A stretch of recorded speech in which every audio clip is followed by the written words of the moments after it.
This is Mike. This is Ken. This is Rich. And this is Go ahead, Danny. This is Danny. And this is Manwich. Manwich. All right, we always screwed up. We're going to pre-record it all and just press play. And we're live, dude. It's too late. We're already live right now. So, Danny, tell us what's going on with you. What's been going on? Well, lately, just trying to finish typing this brief up. I was able to get up there to these only 3 computers for 1,500 individuals. I was able to get one today, so I typed like 2 more pages. I got 8 more pages to type. This brief for sentence modification. Hey, I was just going to ask to elaborate, but if you could even elaborate further so that my brother and my stepdad, as well as the viewers, can understand the depth of it, like, because some people might not know what a sentence modification is. There's others that may not be aware of your situation and what you're trying to. My name is Danny Connor. I'm at Racine Correctional Institution. I got here in 2016 after doing a straight 20-year sentence, straight 20 years in Walpine Correctional Institution. With about to be 27 years in, I got 1 major conduct report in all of that time, and yet there's no movement toward minimum status for me because of my sentence structure. I've been filing brief after brief as far as trying to get my parole eligibility down. Did you ever try and contact your Congress? Every program. I completed cognitive interventions program 1 through 4. I've helped other individuals get through that.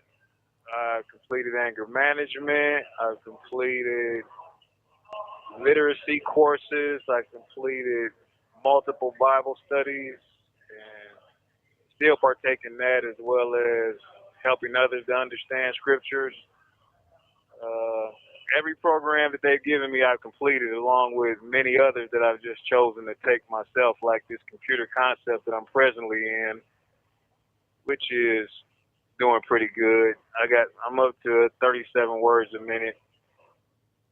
Got my first certificate in that. Trying to stay positive in a negative environment, and always prayed up and saturated in the Word. Helps a lot. But as far as my situation, I'm here for first-degree intentional homicide, which happened in 1996. Party to a crime. I wasn't the actual shooter.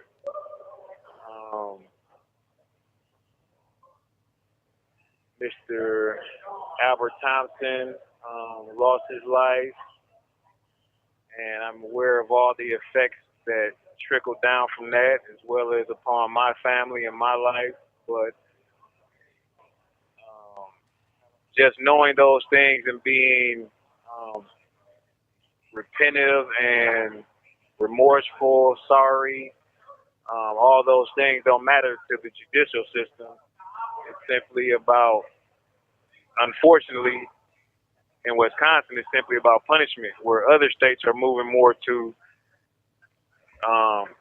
treatment and programming to get individuals ready for society again.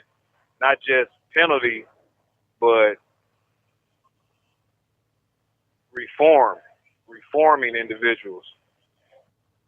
I could say that 10 years into my sentence, I probably wasn't mature enough, ready to go, mentally equipped to go, like be a father, be a upstanding citizen. But I could tell you 12, 13 years in, I was there. And I'm more than there now. Equipped, ready, and able to get out into society and function All as calls a other than properly placed upstanding attorney citizen. calls may be monitored and recorded. So now it's all about getting the courts not to recognize that, but to recognize the time that I've been given is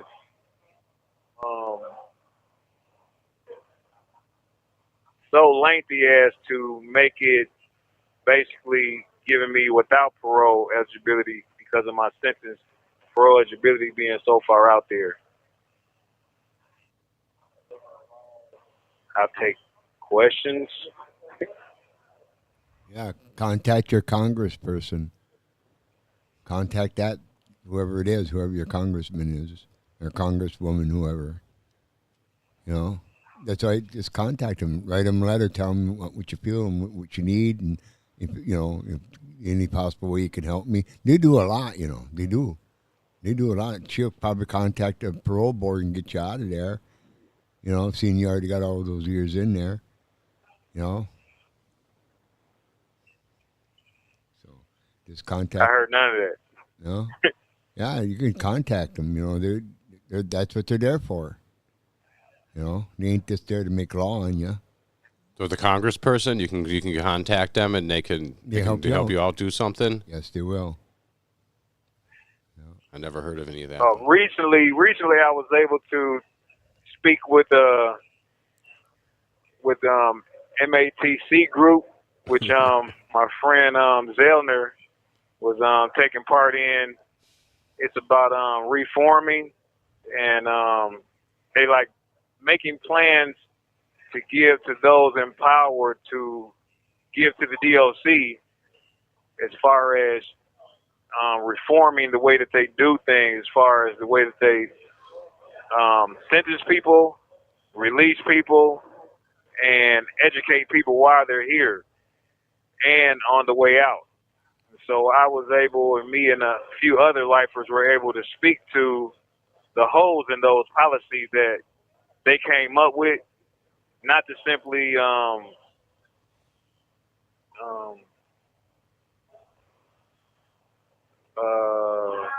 dismantle what they're saying, but to give them an understanding that we sit in a whole different category of those that the DOC are looking for. Because like the woman that came said, she said that, well, we understand your issues, but for those who are... Hey, Danny, I gotta take this call. I got somebody else calling right now. Okay? Can you hear me?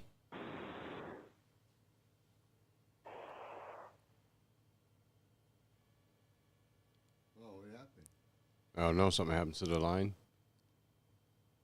Hello, you have a prepaid call from Richard Harris, an inmate Now, at this guy, he's got a Oshkosh story. Correctional Institution. Your Yeah, I'm account not saying Danny balance is doesn't. $23 I've been featuring him the last 2 weeks in a row. To hear the charges for this call, press 2. To accept this call, press 5. all calls other than properly placed attorney calls may be monitored and recorded. Thank you for using IC Solutions. You may begin speaking now. Hello. Hey, what's going on, Rich? Hey, you got me, you got my brother, you got my stepdad. We're all together in this podcast episode. What I want is for you go ahead. You got the mic again, like the last 2 weeks. You go ahead. If you want, like this being another podcast, separate from the one that you've been on twice already. If you'd like, you can give your name, your information. I'll include your information at the end of it, but you could tell your story about what's happened with you and the urgency of what's going on right now. In reference to, your freedom, getting back into court, what's happened with the judge, the attorney. You got your story. So yeah, I'll attempt to articulate as best I can if that's okay with you. Yeah, go right ahead, man. It's all you right now. So before I start this podcast, I'd like to thank, everybody here that put this podcast together. Your stepfather, your brother, you, and everybody, and anybody that I miss. I'd like to say thank you for taking the time to at least try to hear what I have to say. It means a lot to me and other people that are trying to, correct a wrong. So with that being said, my name is Richard H. Harrison Jr. I'm currently incarcerated at Oshkosh Correctional Institution, and I basically have been given a life sentence. I had 9 individual cases through multiple different counties: Ashland, Dane County, Clark County, Janesville. I have had 8 cases overturned. This last case was overturned, but is stuck. It's 17 CF 2770 out of Dane County. The judges that involved, her name was Ellen Burrs. Back in 2017, I got the case to where I went to trial, and 15 minutes before the trial, my attorney, Fred Borg, was basically handed 23 pages of discovery, and he had no idea what it was saying, and the district attorney changed the charges. His basics was he wasn't allowed to defend me, none whatsoever, during the trial. He didn't even know what was going on. Halfway through the trial, he started having medical issues where he couldn't even form a sentence, and he asked the judge if he could, recuse himself for the day, go back to his hotel and get his medication. Otherwise, he feared he was going to be, in a hospital the way he was going. The judge allowed it. Many years later, he's come to retestify for me. He was just recently, about a year ago, I shouldn't say recently for the viewers, it was about a year and a half ago or so, he was on the stand, and he testified in my behalf for a discovery hearing. And he told the judge point blank that the district attorney hid evidence, she tampered with witnesses, the witnesses lied, and we have it all on recording, that they knew each other. And my case was based on credible witnesses, not anything else. And come to find out, 2 witnesses who got on the stand, who categorically said they did not know each other, actually did know each other. One of them got locked up, called the other person, and clearly on the recording said, hey, I'll say whatever you want against Mr. Harrison, just send me some canteen money or bail me out or whatever. And that's exactly what happened. But when the one witness got on the stand, the district attorney knew immediately, like, oh man, I need to do something about this. So she made the other witness unavailable, so we couldn't bring him up on the stand or nothing.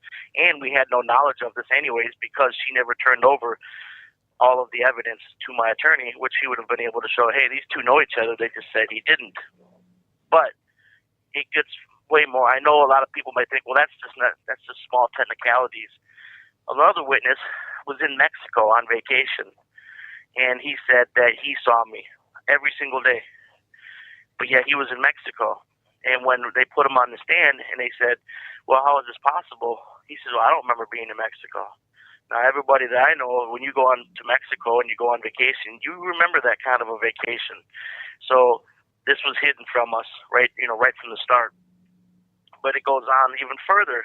See, my sister, she was in a coma from something called Legionnaire's disease. I'm still not truly familiar with it, but it's a pretty bad disease, so it put her into a coma.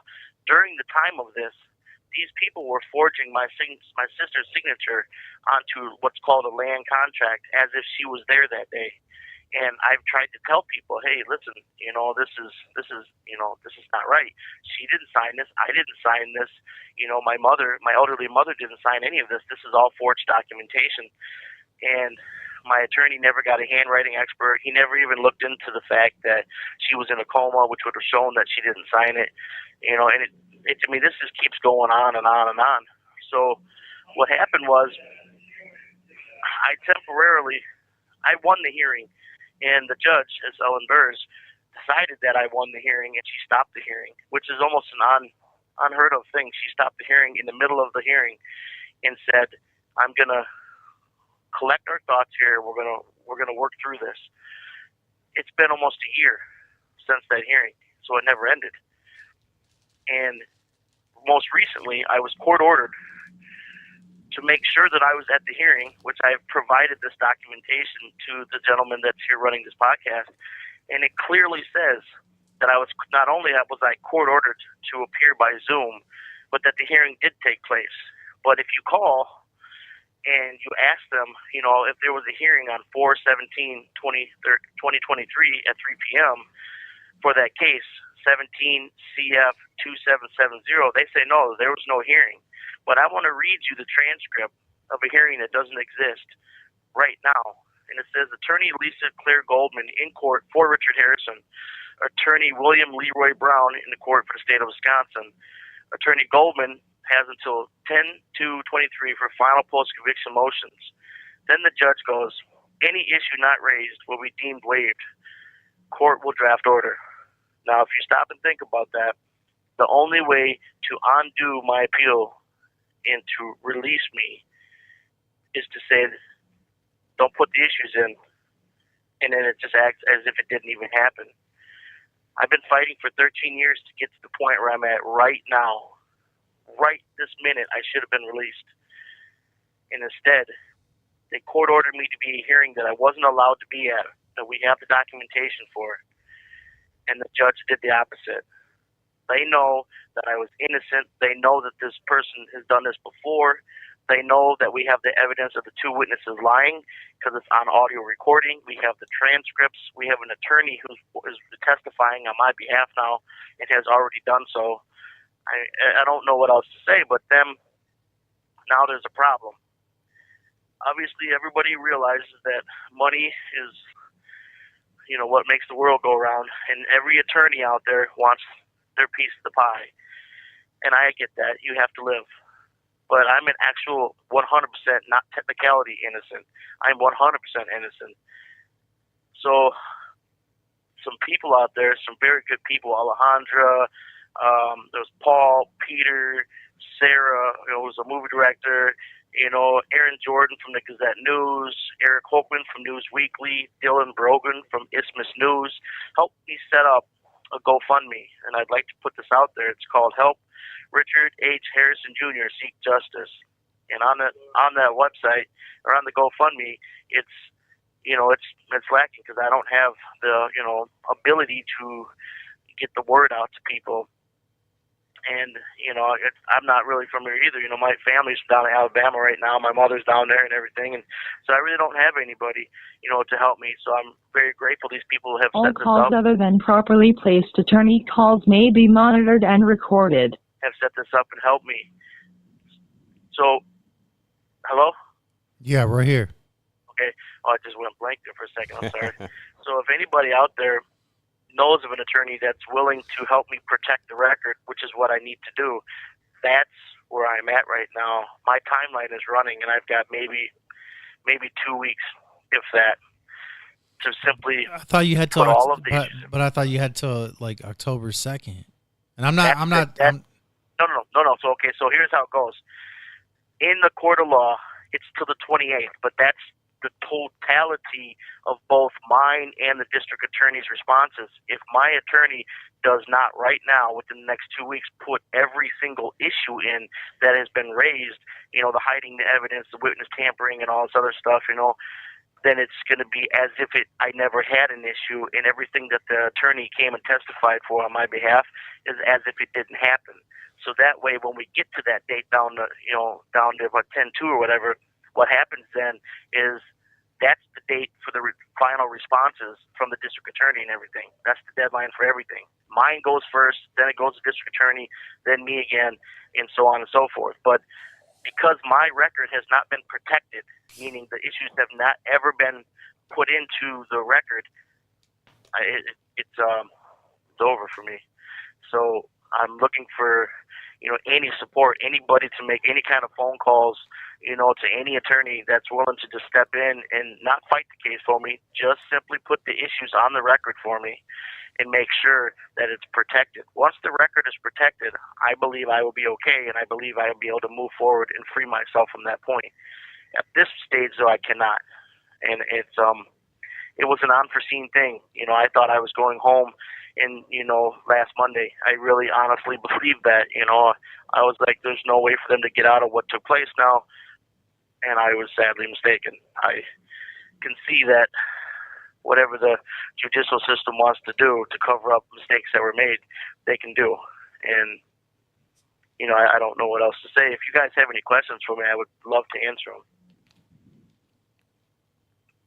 Well, you don't have one? Okay, I actually I have one.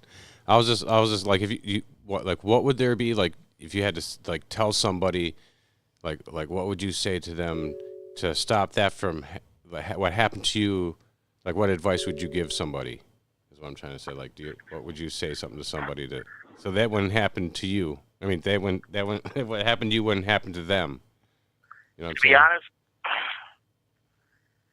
To be honest with you, when I signed this land contract, I was foolish because I've done this before in my past. I've bought homes before, and this is how this whole thing started. Do it at a bank, at a reputable bank, in front of, people where there's more than just, like a bank teller, there's cameras and all that other stuff.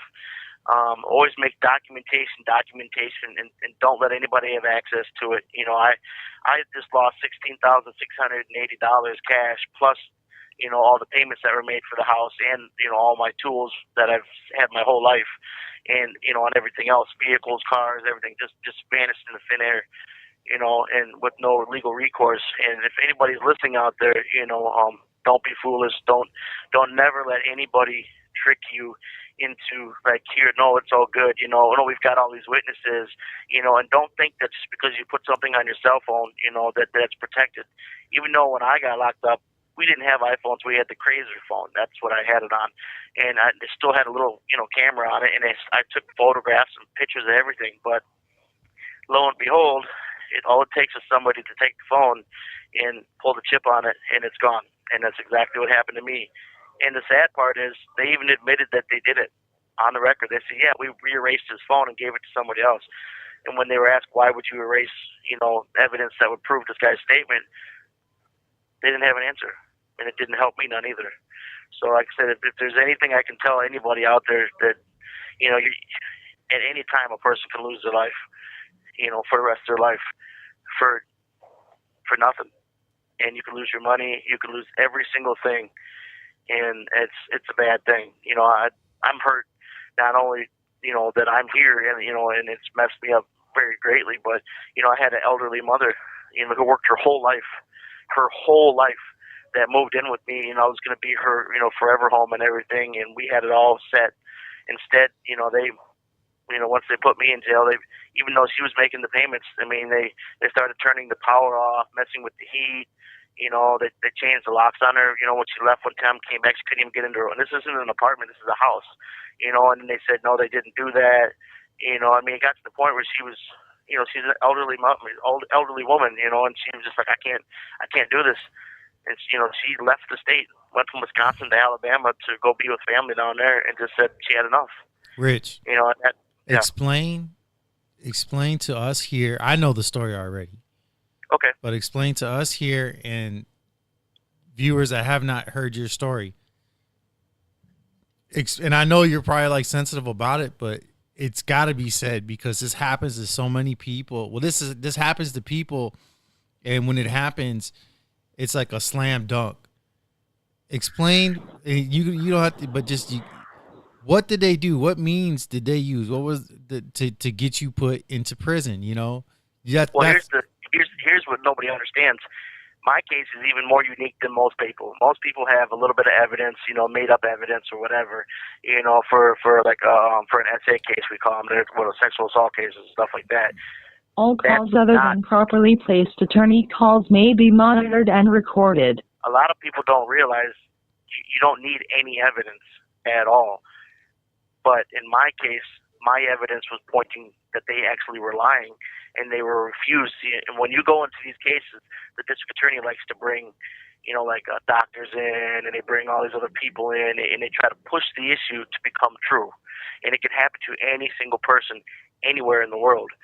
But my case is such a strange case.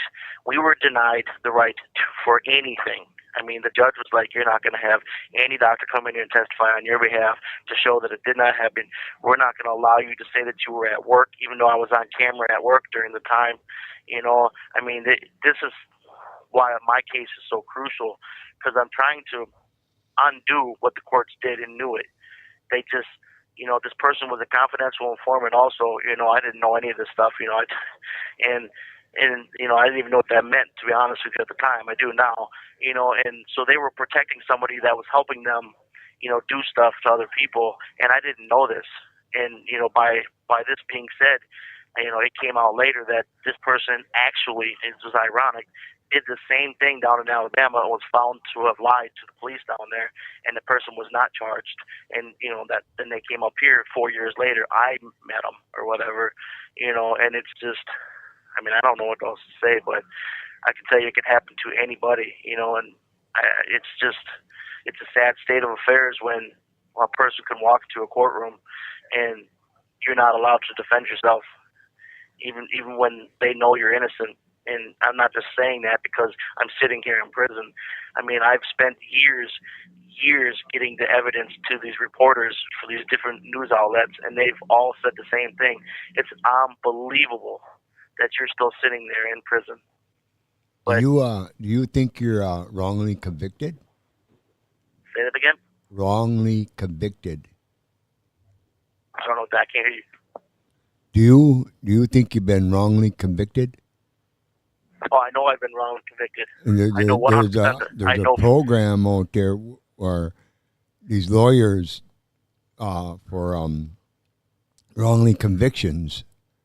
Yeah, you're talking about there's several of them. There's the exoneration program. Right. There's the Innocence Project, and then The there's Innocent Project. I Wrong think Done. that's what I'm talking about. Yeah, I write every year, and every month. I send out anywhere between 20 to 50 letters every month.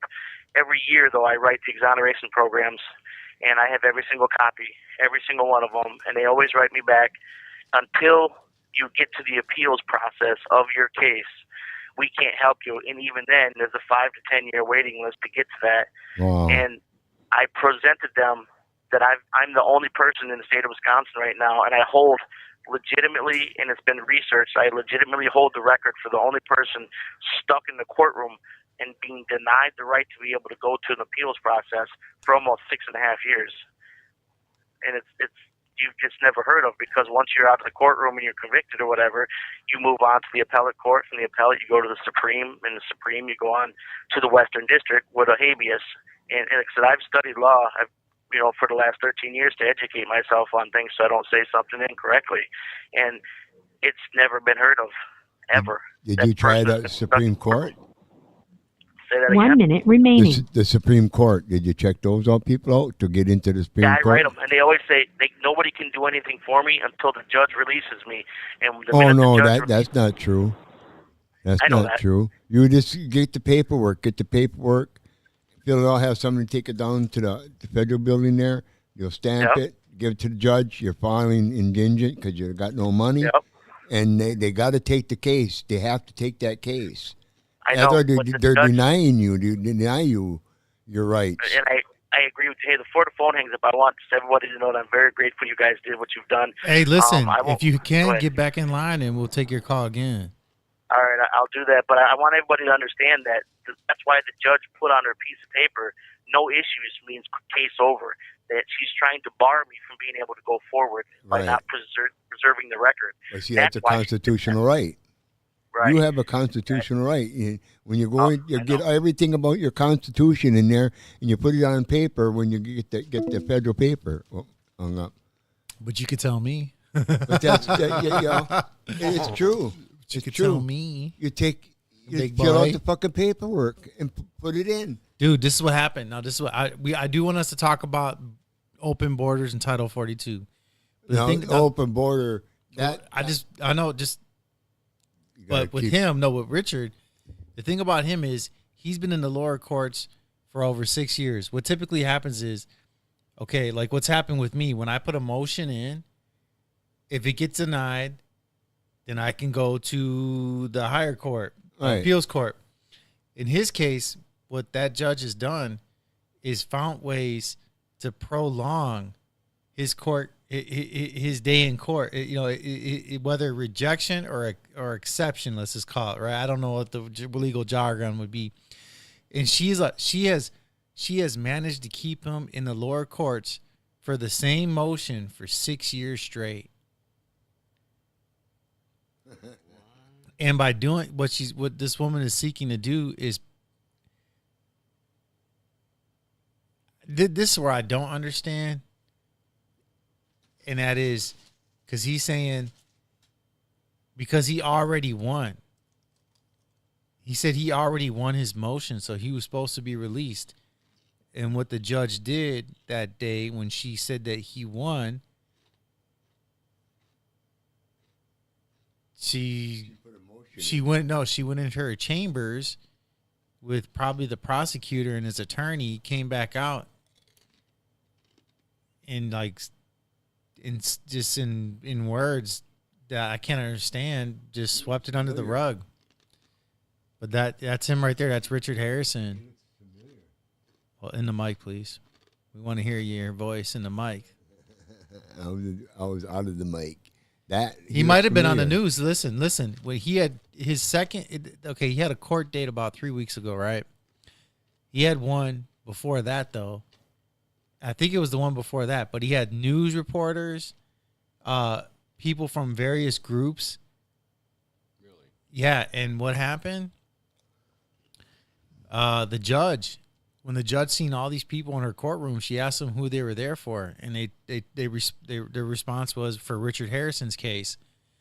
So what did the judge do? She said, "Well, you can't be here," and then they all said, "Well, this is an open forum. We have the right to be here." And the judge said, "Not in my courtroom," and removed them. And then when they were removed, then the judge and his attorney, who's giving him the shaft, who's in cahoots to sweep his case under the rug. This is where, if he were to call back in, you hear what's going on there. Because this attorney that he has, that's a pro bono attorney, she has, I guess she wants to be, she's running for judge. She's going to be running for judge. And because he's in there right now as a registered sex offender, she doesn't want to help him be exonerated for fear that it would damper her chances of winning and becoming voted in as a judge. Is this judge, is she Republican or is she Democrat? Who knows? But one thing that he told me is, from what she told him, her response was, "I have to work with these people, and if I go all in with this, no one's going to want anything to do with me. And I want to, I'm seeking to run for a district judge." So there goes then her backers. Nobody will want to back her. But it's the right, people should be doing the right thing. In his case, man, he's saying he only has 2 weeks. If you don't have those 2 weeks, I don't know about that, but I do know this, that he's he's adamant, and he is definitely adamant, man. Like, when I've had conversations with him, he thought I was hosing him about the podcast. I'm like, no, this is a real podcast, man. All this stuff. He's like, well, look, I got to get, so I got the GoFundMe. You tell me about the GoFundMe. It's like I said, I put him through. I relayed information about a judge, the judge that I had. Oh no, I mean attorney, the attorney that I had. I do want to make a phone call for him, man. Like, dang, it's just Mike, make a phone call, call an appeal attorney, dude. You know nothing about anything. All you gotta do is just say, hey, I know this. I have a friend named Richard Harrison, and he was wrongfully convicted of a crime, and he just needs any attorney to appear and have his hearing on the record. He wrote me. He had told me something, not to say, but he had told me something, and I put it as a text in my phone, and it was about file to protect the record. What he needs is an attorney to show up in person and just put in a motion to protect the record so that it's on file. Because what the judge is trying to do is, I guess, have all the transcript, like have everything that's already been said that's on the record removed, taken off the record. Yeah. So it'll be as if nothing has occurred these last 6 years. Wow. The judge is seeking to keep him in prison, but it'll be as if nothing has occurred these last 6 years. Okay, that's it. I had to hear it because the audio, man. I've been having trouble with. I've been like, it's like I totally like had a brain fart about the audio. About like, I had a perfect way set up. Okay, open borders. Love them, hate them. I don't You like got them, yourself an illegal. but I like don't them. you? No. I don't like the open borders, but I like the idea.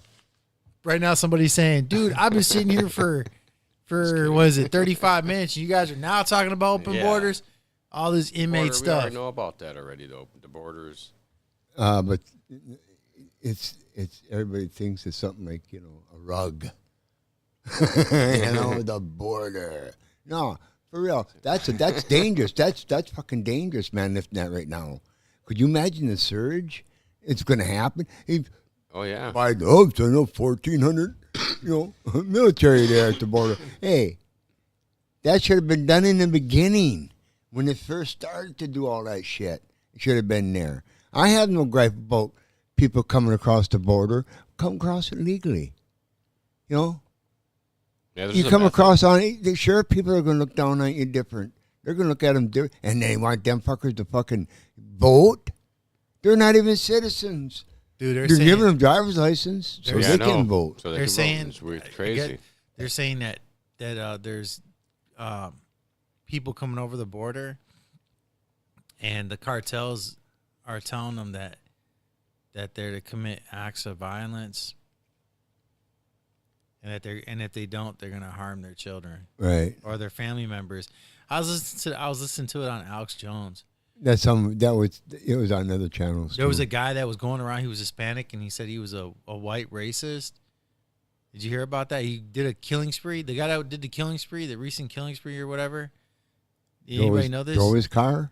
I don't know. I guess it was in Texas. In Texas. Yeah. And well, I don't know if see this was the problem, like talking about stuff you don't know, but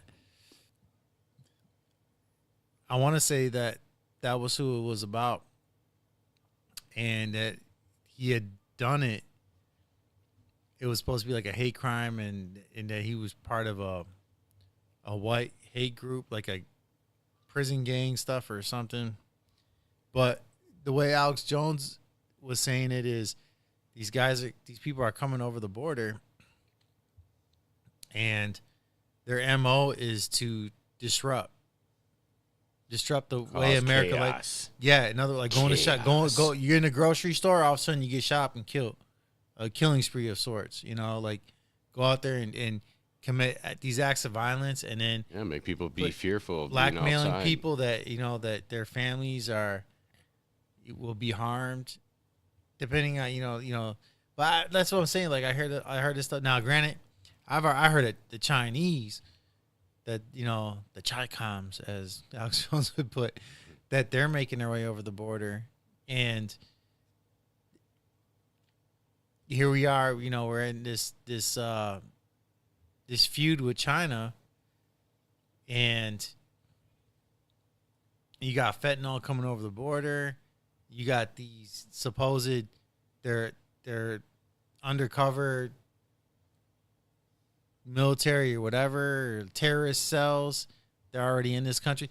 Dude, it's a scary thing. I've heard about that before from Alex Jones about that. Those camps and stuff like that. And he even showed like some of the he showed some footage of like some of their training that the people were doing there.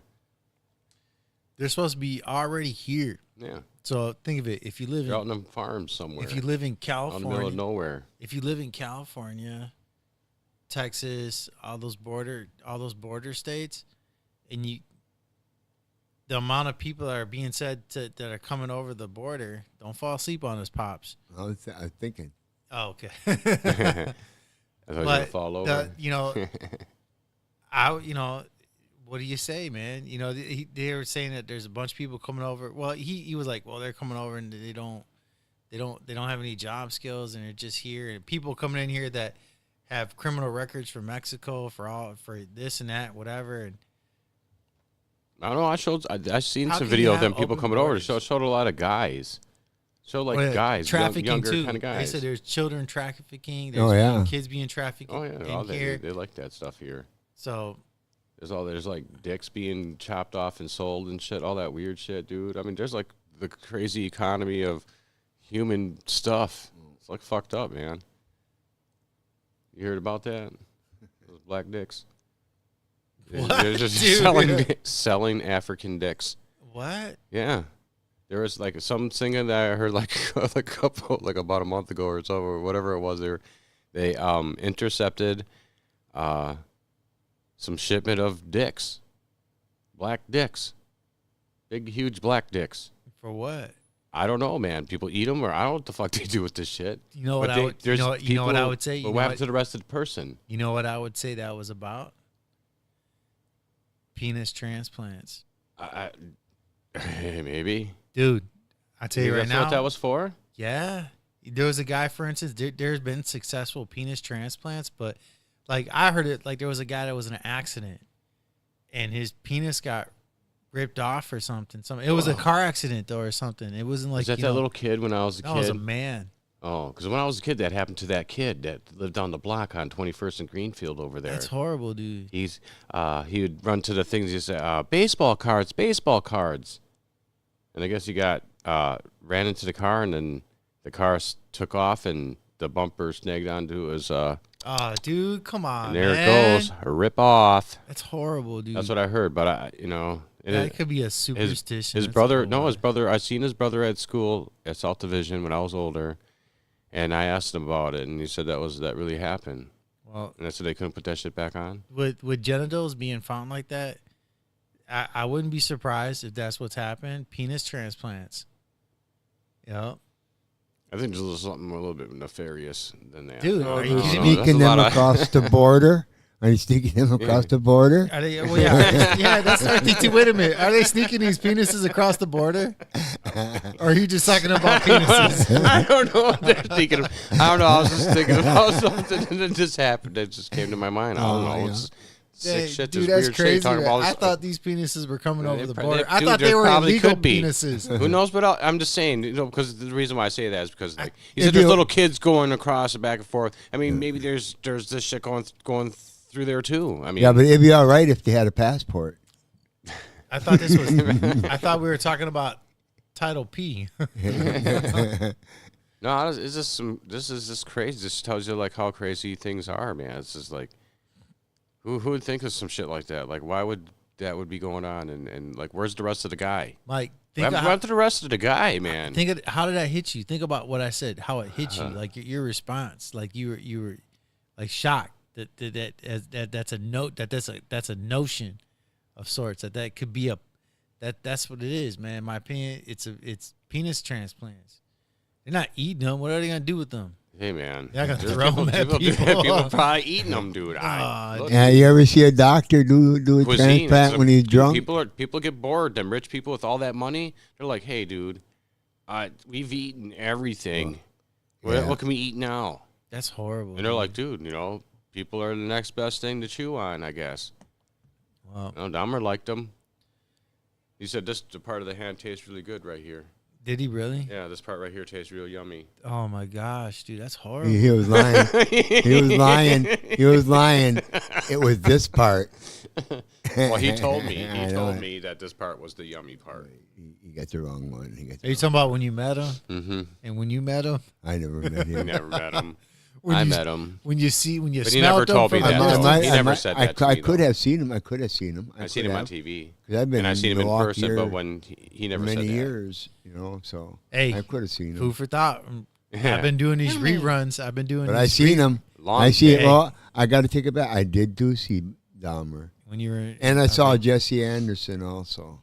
I don't know if people They were outside playing basketball. Jesse was in one part, right? And then the other part was Anderson or wherever his name was there. Was near playing basketball. Not together, though. They're in a cage. And this one black guy looking out the window. I said, holy fuck, let's go over there. He said, hell no, man, that motherfucker eat me. You know, for real. I mean, they were actually scared of him. And I heard her talk about Jesse Anderson. Them black people they're gonna fuck him up. I don't care how long he's in that safety zone up there. You know, we're gonna fuck him up. They did. You know what happened? You know why? Why? Didn't you know Jesse Anderson? Oh no, right? I know why. Yeah, because he said that is. Well, you tell it. Yeah, about Tell it. getting a guy killed his wife, so he got bought a hat at the mall from this black kid, right? And he took the hat and threw it down by the car. He's the one that did it. There's the DNA. Yeah. It didn't work. It didn't work because they had cameras.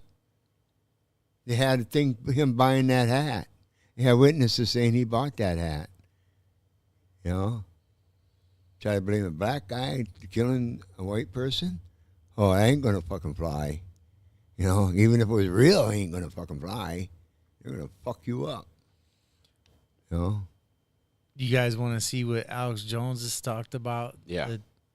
I mean, you might as well. He's. we We need to get Alex Jones on the I haven't podcast. seen it. We should talk about Been a that long AI time. shit, man, first. Okay, go Man, ahead. that is scary. That's one scary ass shit. I was reading it in the news there about the AIs are making themselves. They make themselves. Hey, they can make them any way they want to, and they're smart. They're smarter than a real person. They give out better information than a doctor would about your health. They give out better information. Are you talking about the Chat GPT? Yeah, and check this out. It's going to be time. They're going to be overpopulated, and they're going to, hey, it's hunting time. Let's get one of them people out there, you know. Fuck yeah, human hunt. And they'd be all hunting us like we hunt deer. They'd be hunting us. Like Yeah. Terminators? I'll turn back into the Wild West. Put on my 6 guns and fucking go at it. They probably got fucking lasers or something. Fucking blow you right the fuck away with lasers. Drones that fly from the sky? All kinds of shit. But for real, Facial they're making recognition. themselves. And Elon Musk and that other dude, I can't remember his name there, put a halt on it, on building them until we got to have a way that we can control that. We got to be able to control that. Because they get out of control, we ain't going to be able to control them. Who says they're not already out of control already? They'll fuck us up. They're all over the internet. Oh, It's yeah. all over the internet, and Yeah. it's controlling stuff and making things That one that's on that changing and making chat. things move a different direction than what they would if it was not with if it was without it. That chat pod there, whatever they call that thing there. You ask it a question, it'll tell you. Yeah. You know, it's weird, man. I got off it. I fucking zoned it out. Don't want it. Don't need nothing like that. Well, real soon they're You gonna ask have, it have anything. robot people. You ask it something, you say, "Oh yeah, you can do that," and here's how you can get away with that. And have robot people right in your house. About killing people? Yeah, about what to do harm, how to harm a person and get away with it. You know, it's real scary. Hey, they do operations. They're doing open heart surgeries, brain surgeries, eye surgeries. The AI is doing it? Yeah, AI. Who's control? How's it AI doing controls itself.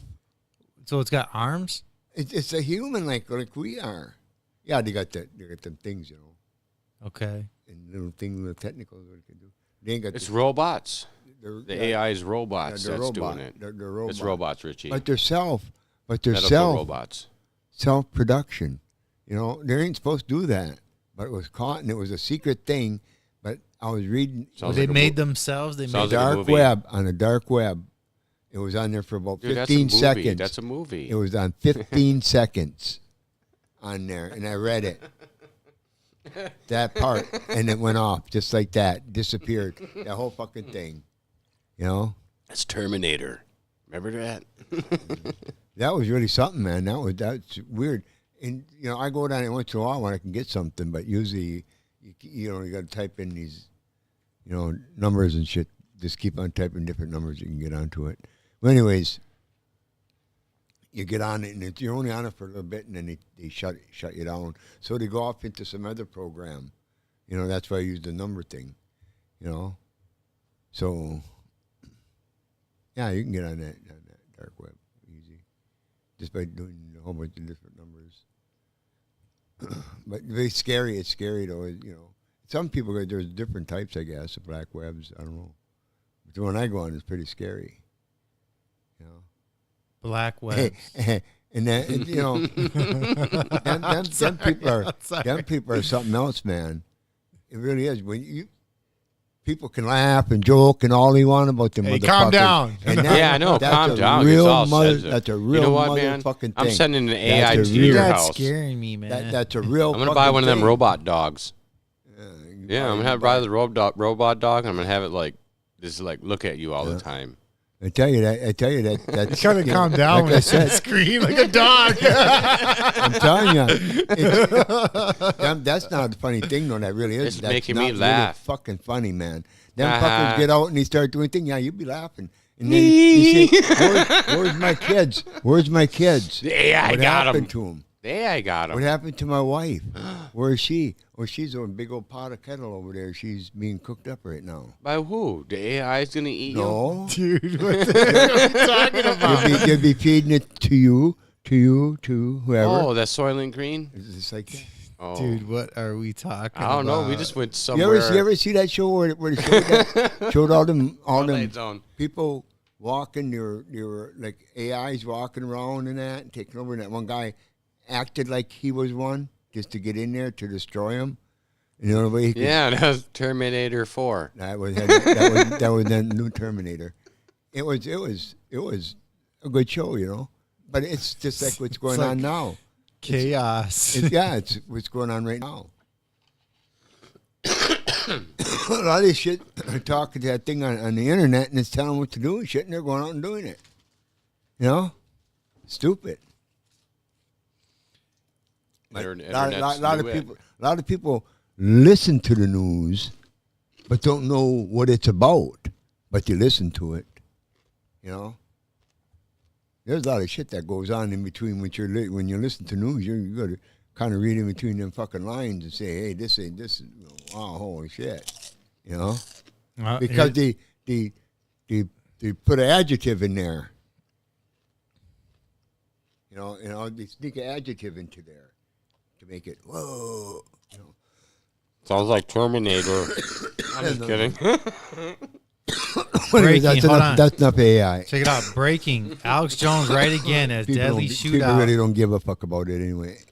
It says, breaking. Alex Jones right again as deadly shootout filmed at U.S.-Mexico border after InfoWars. Wow. Yeah, somebody with your phone filmed it. Wow. And sent it off to the news. With InfoWars they sent it off to the news, but the news didn't show. Just said it was there.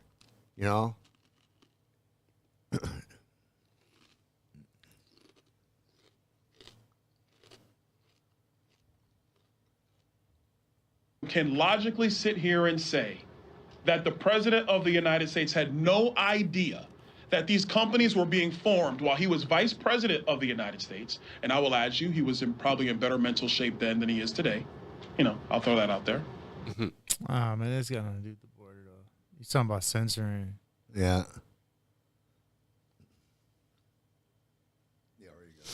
Alex Jones in InfoWars. Where is the video? We want the video. Got blood. Here's Owen Schroyer.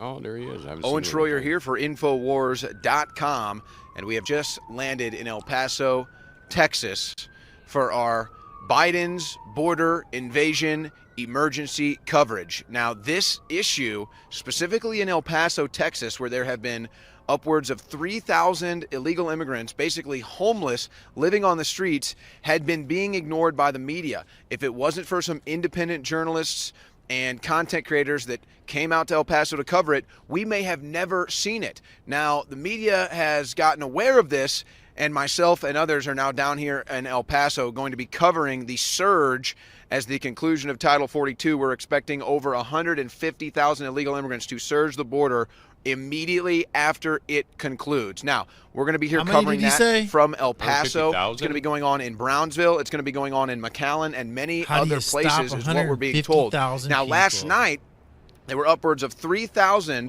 homeless illegal immigrants on the streets of El Paso. Border Patrol actually came through and started handing out citations or notice to appear in court, meaning, hey, turn yourself in, we'll give you a citation, you'll be released into the country. And they don't have to appear in court till 2026. Most of these notice to appears end up in a failure to appear already. And how are you possibly going to have the infrastructure, the court system, to even run 1 million, 2 million, 3 million illegal immigrants through a notice to appear that's years away? So we're going to have all the updates coming from you, including the shock footage from the Biden border invasion. We're expecting scenes right out of a dystopian, nightmarish film. And this is what the Democrats offer the country. This is what Joe Biden offers the country. We're going to be here covering it. And isn't it ironic? We should do the day that Joe Biden gets caught, proven with the evidence as an illegal foreign agent while he was the vice president, he's now running an illegal border, wide open border invasion. So for Infowars.com, this is Owen Schroyer. Stay tuned at Band.video and MadMaxWorld.tv for more. Everything's going to get even worse for everybody. Everything's going to get even more worse now. I don't give a shit. Let them come. Oh, well, fuck you. Yeah, everybody. That's why I say, ha ha, AI. I was kidding. let them all come across. It's going to happen anyway. You get 48,700 people crossing that border at the same time. 1,500 military is not going to stop that. Here's another clip from InfoWars. I thought he was done with InfoWars. I thought they shut him down. What? Who? Alex Jones? Nah, dude, he's the mic. He's had people that have donated. I thought I didn't donate. Everybody listening, I didn't. I didn't donate, man. I mean, I don't need any Focus Factor stuff. I don't know. I'm a douchebag for saying that. I didn't donate. You're a douchebag. All you guys, but we all didn't donate. There's people watching. I donated to Alex. Did you? How much did you give him? Everything I own. Oh, that's not true. So I got the same shirt. But I mean, like, this is a free operation. I mean, granted, doesn't it look free? But still, I mean, it's a free operation, man. I still have that stigma now of douche, but what am I supposed to do? Like, I give him $50, man. I'd rather give that money to the church, man. I just, I don't know, man. Hold on to your money, man. I see the error in my way though, because I watch and I listen, right, and it's not free, because he's got to pay bills. So I'm douche of the week, me, douche of the week. You should just have like a donkey with a big butt, and then your face goes there, like in The Hustler. I think that's what it was. So, ladies and gentlemen, we're here at UTEP, University of Texas, El Paso, right here by the U.S.-Mexico border, and it's the Joe Biden "I did that" sticker right here, right by the border. Everybody knows. Everybody knows. Everybody knows this is the Biden border invasion. Everybody knows that Joe Biden opened the border wide open. Everybody knows that Joe Biden said surge the border as soon as he became president. And so now we're getting more intelligence that they are indeed wittingly running a psychological operation against the American people right now. It's like a whack-a-mole game. They're trying to send the tens of thousands of illegal immigrants through ports of entry where the media is not stationed. So as soon as the media caught wind about what was going on here in El Paso with the thousands in the streets, and they were actually going to use El Paso as one of the main ports of entry to bring in the illegals, well, once the media caught wind of that, Mayorkas said, well, we're going to go ahead and audible here. We're going to bring him through a different port of entry. Let's shut down the El Paso situation. The media has figured out about that. The American people cannot see the Biden border invasion. But we already know, the students at University of Texas El Paso already know, with the I did that Biden stickers everywhere. Now, here's something ironic for you. We're getting some drone footage out here. And guess what cannot cross the border? A drone. So we have the technology to stop our drone from crossing the border illegally, I guess. I don't know what drone law is.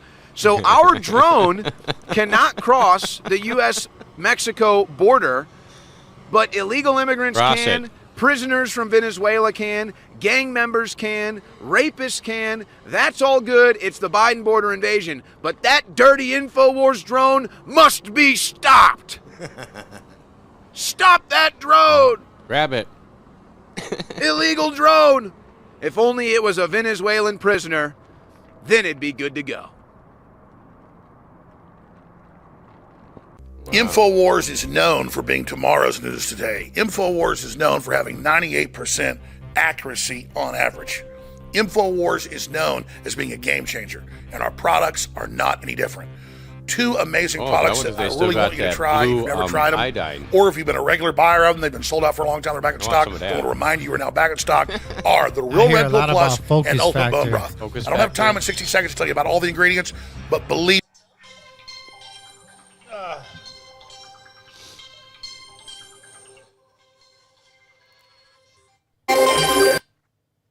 Hello, you have a prepaid call from all calls other than properly placed attorney calls again. may be monitored and recorded. Thank you for using IC Solutions. You may begin speaking now. Hi, it's Richard again. Hey, what's going on, Rich? Hi, so I just wanted to reiterate the statement that I believe your stepfather made right at the ending of the last call, if that's okay with you. Yeah, go right ahead. So he said that it is my constitutional right, which he is 100% correct.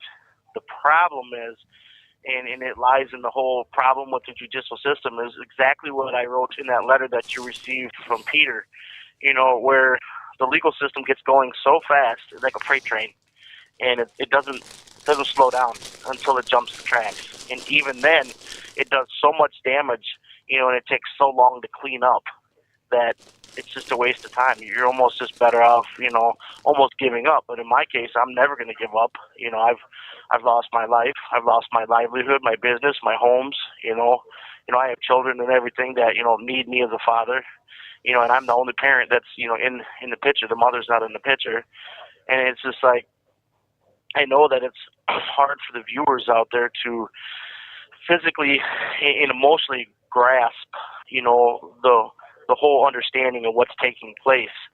But it's true. Like, you can look it up word for word for yourself, and anybody that has access to this podcast can request the transcript. I freely give this podcast permission to, hand out the transcript that Alejandro had of the testimony of my attorney.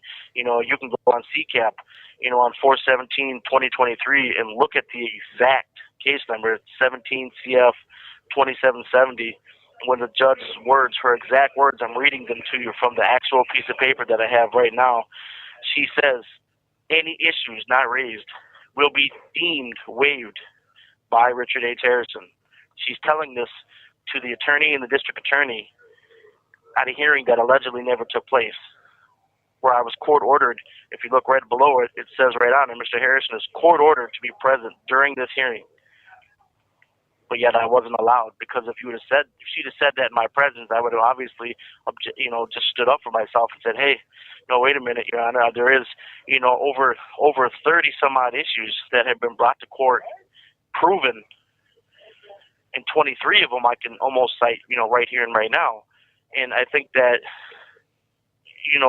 for somebody to truly understand that, that's why I keep saying you have to protect the record. And she's doing the opposite. She's saying if you hide the record by putting no issues in, then this is all over with for me. And that's why I'm on such a tight deadline for the next 2 weeks. I have to find an attorney. I hate to say it this way, but I have no other choice, but to fight, plead, beg, do whatever I have to do to get an attorney to step in and say, I'll file these motions to protect the record of every single thing that took place during those court dates. And that's all I'll do, and that's all I need. Because once the record is protected, I believe then the state can't get out of anything else because it's on the record then permanently. And then they have to address the issues that have taken place that wrongfully put me here. Is there any questions you guys might have? You don't have any questions? No, I don't have right now. No, I don't have any questions myself, Richard. Okay. I don't know. I'm just thinking. 2 weeks. He's saying. Yeah, he's I got know 2 that's weeks, such a man. deadline. Like I'm just thinking to myself, like how, like. When was your last court date? It was 3 weeks ago. My last court date. How you could get help. The last one that I was supposed to have, that I was court ordered to be at, was 4/17/2023 at 3 p.m. And if you go to Wisconsin Circuit Court Access and you scroll down, you'll see it. It says right there, court official, Honorable Burrs, L&K, and then it's got additional text. And then right underneath it's where it says, you know, I'm supposed to be able to produce defendant for Zoom hearing on April 17th. I mean, it's in there several times. Updated notice, you know, they even updated it again. Updated notice to produce defendant for Zoom hearing April 17th, 2023. And then, you know, then the hearing took place without me. I was, however, so everybody knows, I was in here. They have a Zoom courtroom here. I was there. The records office here was aware of the hearing, and they did everything they were supposed to do like they always do, and yet the court didn't let me in. And the reasoning they didn't let me in was because they couldn't make the statement that they made and not have me object or say something no matter what. Because you can't tell a judge, or a district attorney, and a DA, you know, or whatever you want to call them, and my, you know, this attorney that I have that's, you know, doesn't want my case, to just simply file nothing. They've already sat through 3 years of testimony. 3 years, and I really want the public and everybody to understand that. 3 years of testimony.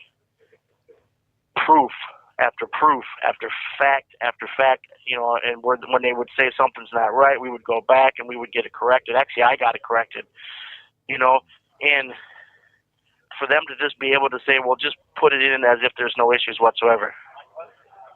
That undoes everything. You ever tried the impasse? Say that again? Yeah, it's called the impasse. It's almost like when you're playing chess. Yes. Right?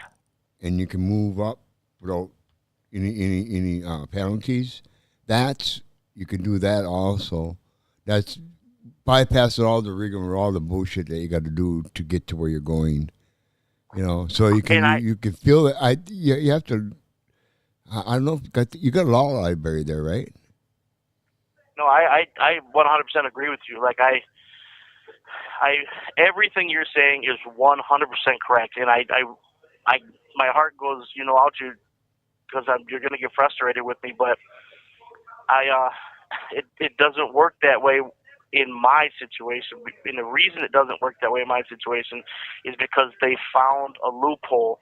If you have no issues on the record in the beginning, then you can't go impasse to the next with the issues, because they'll shoot you back down and they'll simply say, we won't even take you. We'll take your money for the filing and everything of it, but then we'll deny it immediately based on the fact that you didn't put any issues to protect the record on what your actual issues are in the Judge Burrs' court. That's the loophole to this whole thing, and that's why I'm fighting so hard to try to get them on there.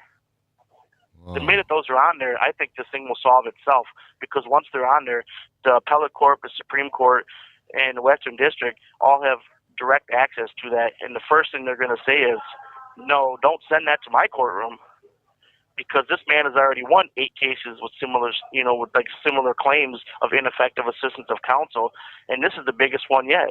Can't you get all your paper? You got all your paperwork, right? Yes. Get it. Take that. Get somebody to take that copy and take it down to the courthouse, to records, and have it put into records. It's an Correct. open So- case. It's an open case. They can't stop it. They can't say no. They got to do it, and it's Right. it's an open record now.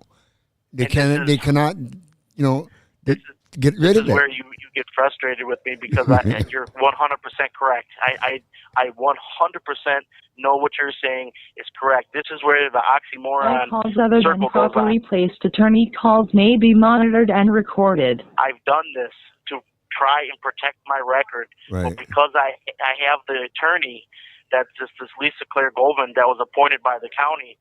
They're trying to trick me into giving up my right to ineffective assistance of counsel by automatically saying that I will represent myself pro se.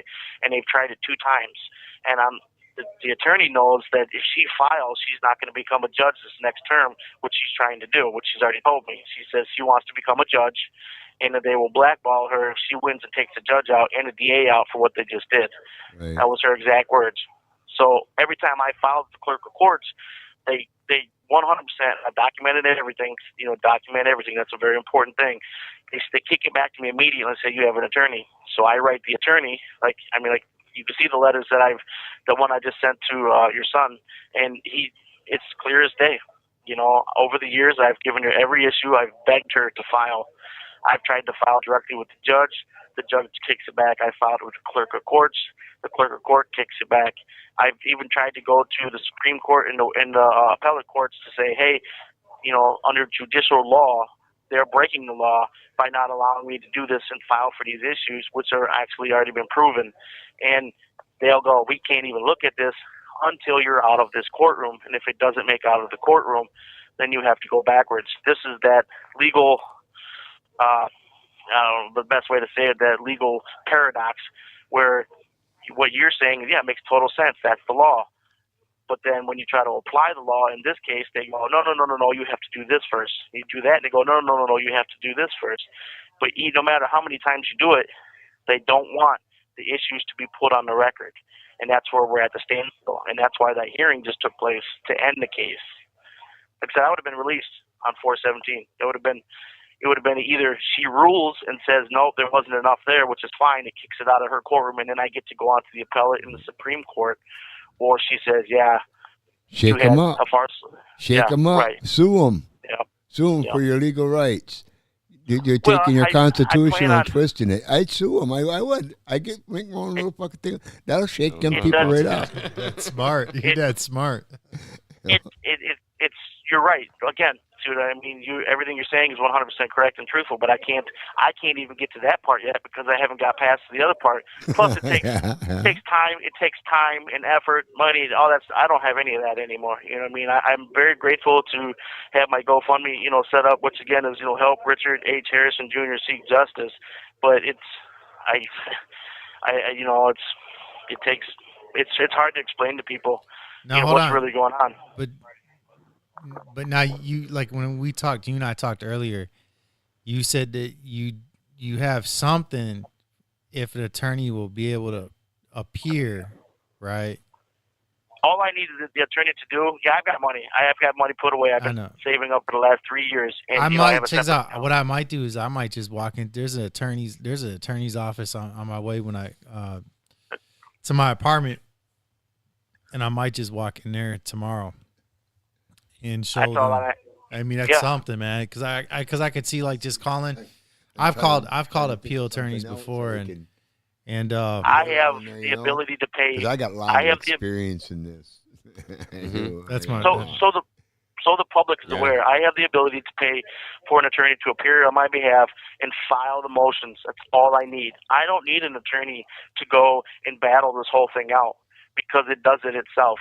The minute the record is protected with all of the issues on it, it's self-explanatory. They can say, they can argue, they can do whatever they want past that point, and it makes them look bad. But until that is actually legally put on the record, it's as if, like the judge just said, she'll act as if I waived my rights to this appeal. Now, food for thought. Let's say my brother, or my stepdad, we were able to find an attorney. Alejandra would be the one to put the attorney in contact with, right? Okay. Yeah, she's the one she's my power of attorney for all my finances. All my money goes directly into the bank account that she controls, so that way everything is above board, you know. And Do you like I said, think she's a graduate from Harvard. hold on, do you think a private attorney, any private attorney will do? Because I know like some people they'll be like, well, you got to be a appeal attorney. Like remember I told you about John, like he was like, oh well, with my situation, he's like, well, that's for an appeal attorney. When I told you about the Escalona thing, but the thing is, do you think that just a regular criminal attorney would be able to do to accomplish this feat for you? Oh yes, it's so far along now, and it's so documented. See, I think the hardest part attorneys don't like is they don't want to have to go in and do all the work that I just did over the last 13 years. You know, even the last 6 years, I've done so much work myself and got all this evidence and brought up all of these things and forced the issue into the courtroom.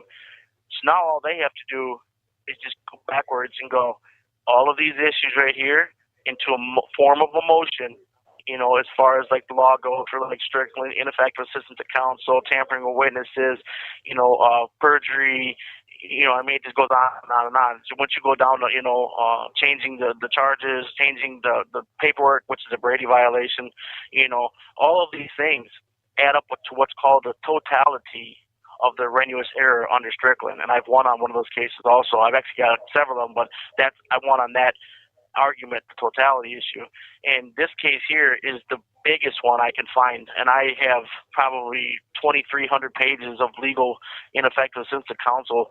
Every motion, every journal, every story that has ever been that I could find, I get my hands on, and not one of them has this much in it. And that's what really makes me kind of go, that's why the judge, the district attorney, my attorney, you know, and everybody's like, no, we can't have this come to light, because then we have to explain to the public when he sues us, you know, why did we allow for this man to go to prison knowing that he was innocent? Why did we not stop the hearing and at least take a breath and say, well, let's look at this further, because there's a lot of things that doesn't make sense. Like, you know, I don't know, he was at work, or this guy was in Mexico, but he says he's a witness. My sister's in a coma, but she's, you know, I guess up walking around signing contracts. You know, and it's two witnesses who say categorically they don't know each other, but one's calling the other from the county jail asking for money. These are very important things that people need to be aware of, and that's what the court is trying to hide. And that's where an attorney, like you said, if you walked into an attorney who's this criminal defense and explained to him all the work's been done, he might not believe you, though, because I think they get that a lot. But you say all he wants you to do is file the motions to protect the record. I believe that's all I need. Do you got an advocate? A lot of attorneys. You got an advocate? Huh? An advocate? I have advocates. I don't have an advocate. Oh, see, there you go. Try that then. Have that person go into court with your papers. They have that right. You have that right, and that guy has that right too. He doesn't have to be a lawyer to process paper in a courtroom. What happened, sir, was the judge kicked everybody out of the courtroom and stopped the hearing. That was about a year and a half ago when that happened. I didn't know they could figure out how to stop the whole hearing by the statement that just recently happened. And about a year and a half ago, I was trying to just protect the record on my own because I knew the attorney wasn't going to do it. So I was having other people call the clerk of courts, call to the governor's office, you know, at that 608-266-1212 number, you know, and tell them, hey, you know, this guy's innocent. Why aren't you? You ran your whole campaign on trying to fix the system. Let's start with this guy, or at least look into it.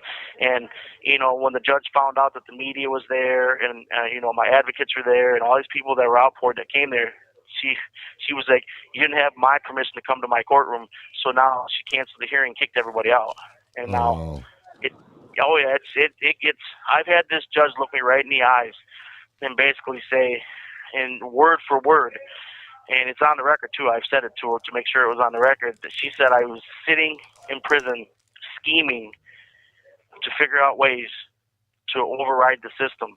And my response was, first of all, you can't have those kind of opinions about a person. You're supposed to be non-biased and you're supposed to follow the law. Right.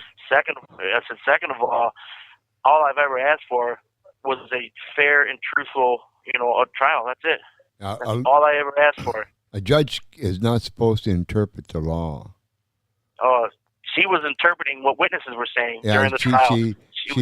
She's not supposed to have any. Her job or his, whoever judge it is, their job is for sentencing. That's correct. It's not to say, hey, you over there or anything. It's directly you and the judge, and the judge is the one that has. All calls other than properly placed attorney calls may be monitored and recorded. It sounds she basically told me.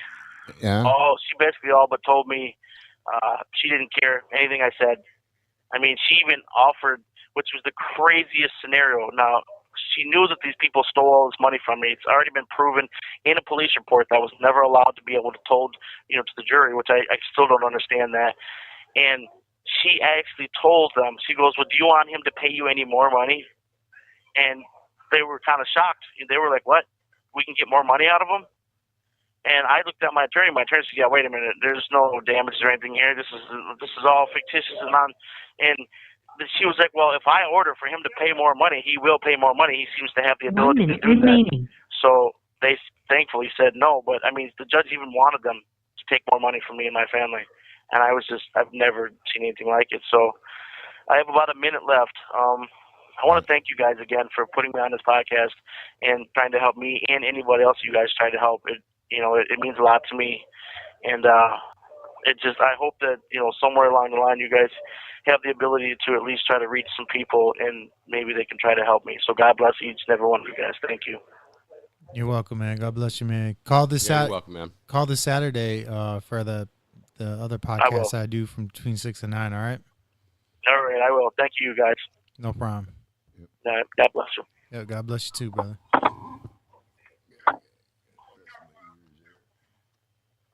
Yeah, that was. I came up with everything I could think of. In the mic. Yeah, no, eh? In the mic, though. But there's one other thing that, but I don't know if he filed it, so I'm not going to say the word. Well, anyways, there's dozens of things, a judge can't interpret the law. They can't interpret it. They're there for you to get either you're going to go to prison or not. That's him. He can't say, well, I think this should have been this way. It should have been that way. It doesn't work that way. A judge, they can't do that. They say, the district attorney says, 5 years, I'm going to go along with them. I'll give him 5 years. He can also go, the judge can also say, well, 5 years is under the statutory amount, so I'm going to give you the max. They can do that. God. They can do that, but they cannot, once they interpret what you've done or what the law was, they're not the lawyer, they're the judge. He's listening to everything everybody says. And he's not the one that's going to make that judgment. It's the jury going to make that judgment. The jury comes back, say guilty or not guilty. But he gets up there, he can say not guilty. Sometimes and that judge can't say, good. well, I think it's wrong. I'm giving him 5 years anyway. It doesn't work that way. It can't work that way. Improper? There's a law called the stigma law, right? And this is in the Constitution, and that's basically someone accused you of wrongdoing, and it went on, and you're losing everything. You're losing everything you got.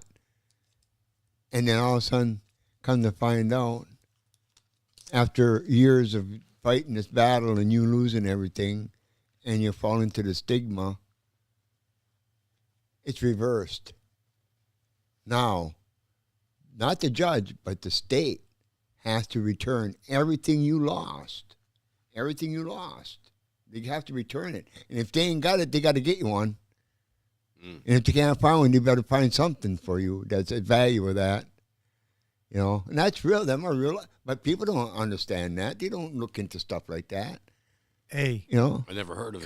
Could you, okay, let's say if you have a name and an inmate number, is that, like, if you CCAP somebody, like, is that inmate, like his inmate number? Would they have to look up a Wisconsin prison to find him, or could they be in Kansas and then just see? No, that have to be Wisconsin. Wisconsin. You can't be in. You could be in Kansas and look up his name and find it because it's here. It's not there. But if you don't know what state he's in, you won't find it. You can't find it. No. Oh wow. But what? He got out and he rabbit, right? He rabbited it. You get away. Sometimes they won't even fucking look for you. They won't even look for you. They wait for you to fuck up. This one guy has Sangaree powers. He's on the phone and he's talking to his girlfriend and he's going home. The next day he's going home.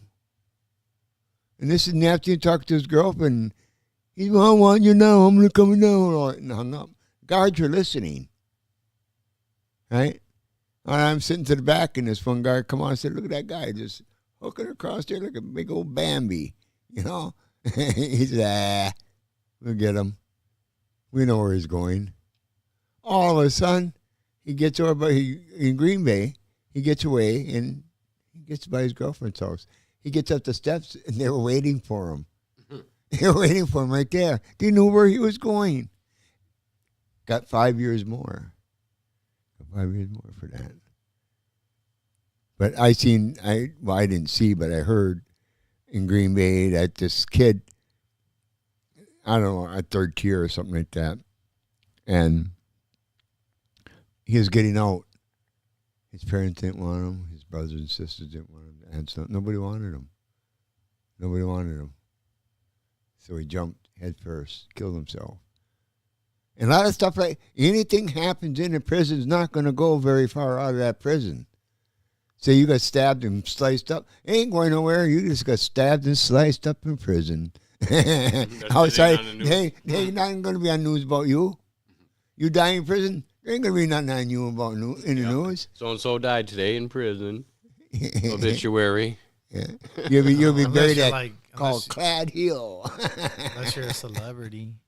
Yeah. Well, yeah. I guess that's it. Sounds like the bubblegum session is over. It is. I was happy. I was angry. I was quiet. Need popcorn. Need popcorn. Dude, we only did like 20 minutes of. We didn't even do that. I mean, it's good for Richard. He got his story. I really didn't again. have no questions for him or anything because I just really wanted to hear what he had to say. But that's weird that they wouldn't let him use the impasse. Why? They want to keep him in that court. They don't want to acknowledge that they fucked up. They don't want to acknowledge that they fucked up. They can't do it. Constitutional right. That's a cradle in there. The court does not want anyone to know that they fucked up. No. That's what it's all about. Well, you guys, we haven't even said goodbye, and you guys already said goodbye. Later. I got to go home and eat. This is Mike. This is Ken. This is Rich. And thanks for hanging out with us. And this is Manwich. Manwich. Manwich. Manwich. Manwich.